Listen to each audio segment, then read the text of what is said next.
Sahabat Kristus, Bapak Ibu, para muda dan para anak, salam jumpa kembali dalam kasih-Nya.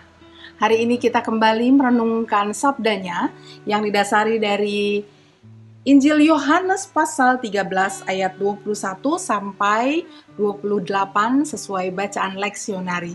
Mari bersama-sama kita berdoa. Terlebih dahulu kita minta pertolongan Roh Kudus.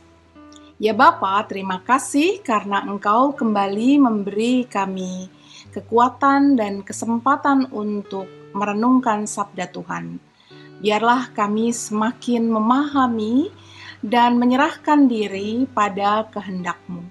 Kami berdoa mohon pimpinan dan kekuasaan dari Roh Kudus-Mu. Di dalam nama Putra-Mu Yesus Kristus kami berdoa. Amin.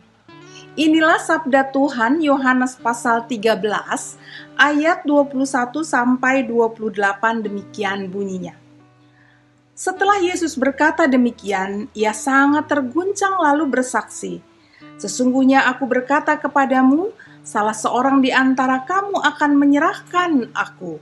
Murid-murid itu memandang seorang kepada yang lain. Mereka ragu-ragu siapa yang dimaksudkannya. Salah seorang di antara murid Yesus, yaitu murid yang dikasihinya, duduk makan di sebelahnya. Kepada murid itu Simon Petrus memberi isyarat supaya dia menanyakan siapa yang dimaksudkan Yesus. Lalu murid yang duduk dekat Yesus itu berpaling dan berkata kepadanya, "Tuhan, siapakah itu?" Jawab Yesus, "Dialah yang kepadanya aku akan memberikan roti sesudah aku mencelupkannya." Sesudah itu ia mencelupkan roti itu lalu memberikannya kepada Yudas, anak Simon Iskariot. Sesudah Yudas menerima roti itu, ia kerasukan iblis. Lalu Yesus berkata kepadanya, "Apa yang hendak kau perbuat? Perbuatlah dengan segera." Namun tidak ada seorang pun dari antara mereka yang duduk makan itu mengerti alasan Yesus mengatakan itu kepada Yudas. Demikianlah firman Tuhan, berbahagialah tiap orang yang suka merenungkannya dan yang memelihara dalam hidupnya sehari-hari. Bapak Ibu jemaat, saudara-saudaraku kekasih Kristus, para muda dan para anak. Setiap kita tentu menghindari dirasuki oleh iblis. Nah, dalam bacaan kali ini, iblis merasuki Yudas. Bagaimana bisa kita ketahui? Selain Alkitab mengatakannya, namun apakah kita dapat begitu saja mengetahuinya?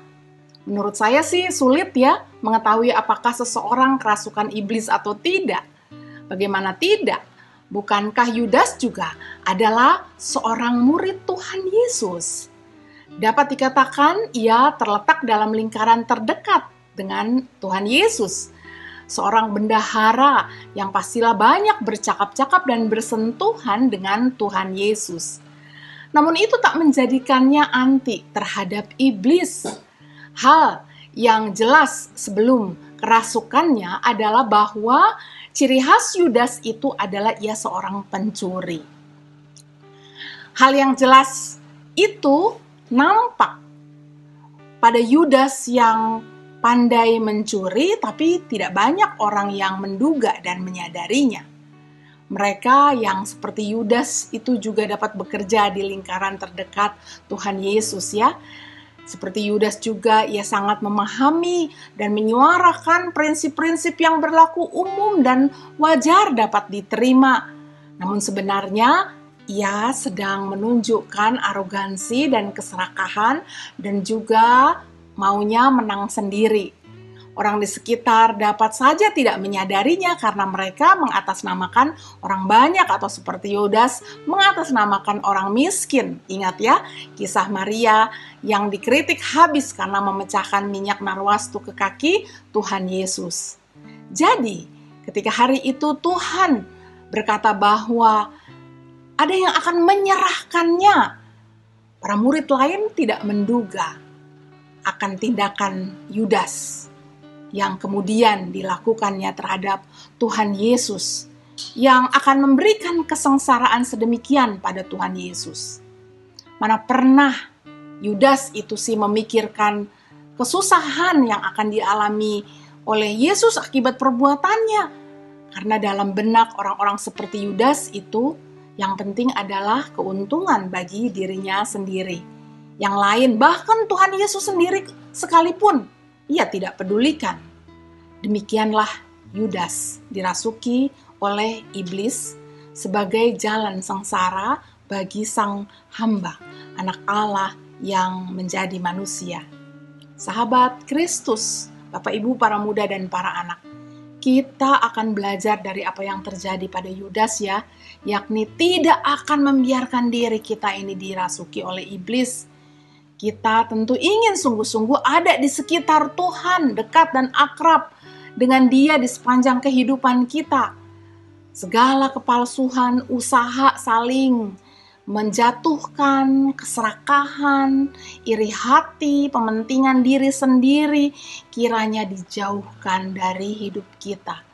Kita memang tidak sempurna, namun kita kiranya tidak bersorak dan memanfaatkan kelemahan, kekurangan, kondisi sesama untuk menunjukkan kitalah yang terhebat atau kesombongan diri sendiri. Kita akan memiliki hati yang lebih mau mendengarkan kehendak Tuhan dan memperbaiki diri dari waktu ke waktu. Kiranya semakin kita merasakan kedekatan dengan Tuhan, maka kita akan semakin menjadi rendah hati dan taat serta berjuang melakukan kehendak dan panggilannya. Karena yang ada dalam hati kita adalah hidup dalam Tuhan yang kasih dan rahmat-Nya begitu besar, jauh melebihi segalanya dalam kehidupan ini. Tuhan menolong Bapak Ibu, saudara-saudara dan saya. Tuhan memberkati. Amin.